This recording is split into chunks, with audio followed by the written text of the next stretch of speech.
Olá, tudo bem? Meu nome é Bruna Kelly e eu vou falar um pouco hoje para vocês sobre os princípios processuais constitucionais, que, ao contrário das regras, ele tem um alto grau de generalidade e abstração.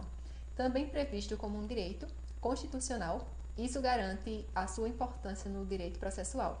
Agora eu vou falar um pouco sobre as suas características, que uma delas é os princípios possuírem status de direito fundamental. E o que é o direito fundamental? O direito fundamental varia muito de acordo com o ordenamento constitucional e Estado de cada país, pois ele é de acordo com a Constituição de cada país. A exemplo do Brasil, na Constituição Federal, analisando do ponto de vista formal, os direitos fundamentais são especificamente os previstos no artigo 5º, mas não significa dizer que ele está exclusivamente no rol do artigo 5º. É possível, sim, que haja previsão em outros artigos espalhados na Constituição, desde que ele traga um direito essencial ao ordenamento jurídico, principalmente no rol da Constituição e acrescentando ao Estado Democrático de Direito. A exemplo do direito à vida, do direito à liberdade, do direito à educação, são exemplos destes direitos. Outra característica também muito importante, em decorrência desse direito fundamental, é o princípio ter uma característica de cláusula pétrea. É sabido que no artigo 60, parágrafo 4º, existe um rol de cláusulas de direitos de cláusulas pétreas, que esses direitos eles não podem ser revogados, que são o direito ao Estado democrático, o Estado federativo, os direitos e garantias fundamentais, o voto direto, secreto e periódico e universal, e também a separação dos poderes. Esses direitos que estão na cláusula pétrea é muito importante e com isso eu vou fazer uma análise de um fato histórico.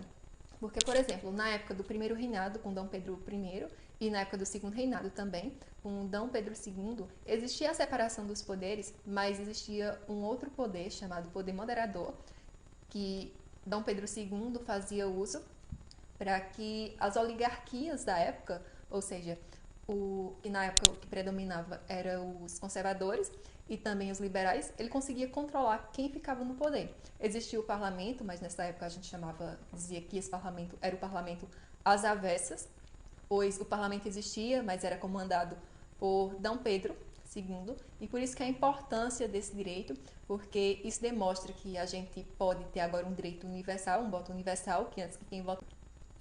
Então, tendo em vista essas considerações que fizemos, outra característica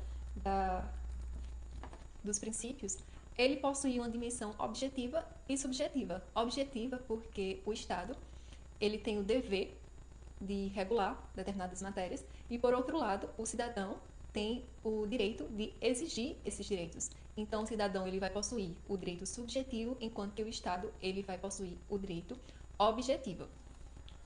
Então, tendo em vista essa dimensão do direito, a gente diz que os princípios ele tem vários destinatários. Por quê? Porque ele destina-se ao poder legislativo, que é o responsável pela sua criação, como também ao poder judiciário, inclusive aos próprios magistrados, que é quem vai fazer a aplicação desses direitos. E dizemos que a aplicabilidade dele é imediata, pois ele está previsto na Constituição e ele tem uma eficácia plena. Então, mesmo que o legislador ele não legisle, faça as considerações por meio de legislação infraconstitucional, não significa dizer que ela não vai entrar em vigor, esses direitos constitucionais. Vai sim, tendo em vista que ele tem uma eficácia plena, por isso que ela tem aplicabilidade imediata.